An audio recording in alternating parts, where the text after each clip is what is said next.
Voice, आज की आवाज।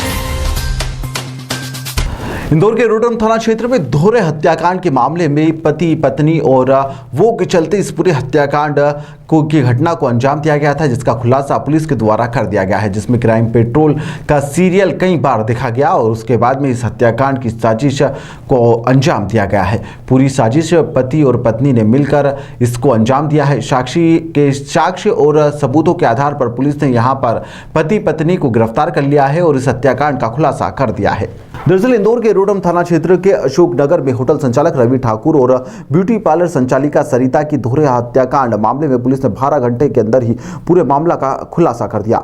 इस पूरे मामले में होटल संचालक रवि ठाकुर की ब्लैकमेलिंग व घर में रोजाना घर के झगड़ों से परेशान होकर ममता उर्फ पिंकी नामक महिला ने अपने पति नितिन के साथ में मिलकर इस पूरे हत्याकांड की साजिश रची।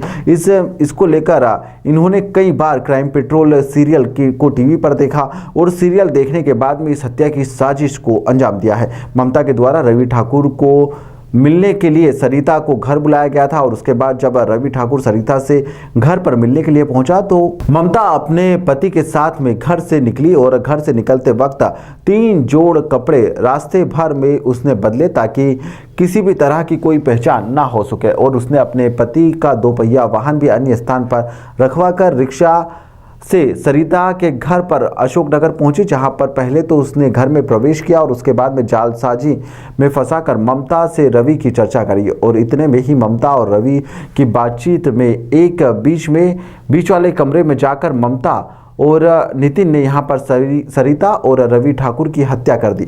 इस हत्या में आरोपी अपने साथ में चाकू लेकर आए थे और जहां पर मृतक सरिता के घर में मंदिर में रखी हुई तलवार उठाकर उससे भी वार किए गए, जिससे पूरे घर में शव से निकला खून फर्श पर फैल गया था, फर्श लाल हो गया था। इसके बाद घटना को अंजाम देने के बाद में दोपहर को दोनों पति पत्नी अपने घर के लिए चले गए। वहां पर जाकर छत पर खून से रक्त रंजिश कपड़ों को उन्होंने पेट्रोल पर छिड़क कर जला दिया और अन्य साक्ष्य भी मिटाने का प्रयास करा। लेकिन जब मृतक सरिता की बेटी घर पहुंची तो पता चला कि इस हत्याकांड की घटना को अंजाम दिया गया है। उसके बाद में पुलिस पहुंची, तमाम जांच पड़ताल करने के बाद में आसपास लगे सीसीटीवी फुटेज खंगाले गए, तब जाकर पता लगा कि हत्याकांड की घटना ममता और उसके पति नितिन ने इस पूरे घटनाकांड को अंजाम दिया है। पुलिस का कहना है कि यह पूरा मामला ब्लैकमेलिंग से जुड़ा हुआ है। रवि ठाकुर का संपर्क ममता से था और इसी कारण ममता और नितिन पति पत्नी में आए दिन विवाद भी होता रहता था। कुछ अश्लील वीडियो की भी बात सामने आई है, जिसको लेकर अब पुलिस जांच कर रही है, जिसमें कुछ साक्ष्य को मोबाइल फोन से मिटा दिया गया है और पुलिस अब इसे रिकवर करने में लगी हुई है। वहीं पर ब्लैकमेलिंग से जुड़े हुए इस मामले की जांच लगातार की जा रही है। फिलहाल पूरा मामले में अब पुलिस ने कभी कोई खुलासा नहीं किया है, लेकिन अभी भी कई कहानियां हैं जिसको लेकर जांच की जा रही है। कल एरोड्रम थाना क्षेत्र में एक सनसनीखेज डबल मर्डर की घटना अशोकनगर क्षेत्र में हुई थी, जिसमें एक व्यक्ति रवि ठाकुर जो कि नंदानगर के रहने वाले हैं और एक महिला सरिता ठाकुर जो अशोकनगर की रहने वाली है, इनकी धारदार हथियार से हत्या की गई थी।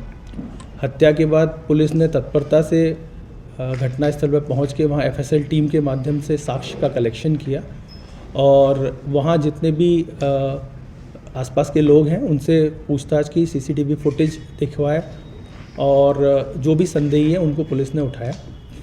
इसके बाद ये पूरा इंटेरोगेशन किया। पुलिस ने जो भी साइंटिफिक एविडेंस है वो कलेक्ट किए, जिसके आधार पर ये पाया गया कि इसमें जो आरोपी हैं वो 2 लोग हैं। एक है ममता पवार, इनके पति का नाम नितिन पवार है और ये देवकी नगर खजराना के रहने वाले हैं, और दूसरा इनके हस्बैंड नितिन पवार, इनके पिता का नाम लालाराम पवार है और ये भी खजराना देवकी नगर में रहते हैं।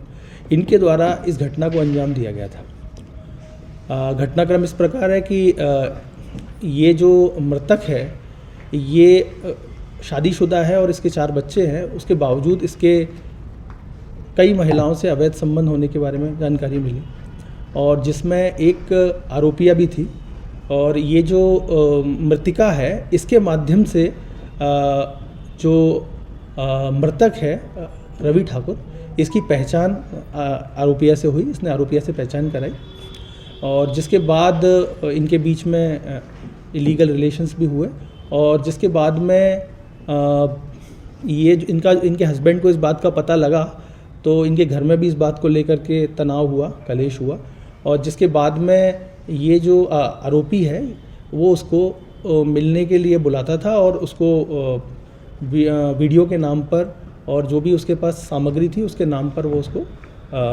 कहीं ना कहीं ब्लैकमेल कर रहा था। ब्लैकमेल कर रहा था। आरोपी जो मृतक है रवि ठाकुर, वो ब्लैकमेल आरोपी मृतक ब्लैकमेल कर रहा था जो आरोपिया है उनको।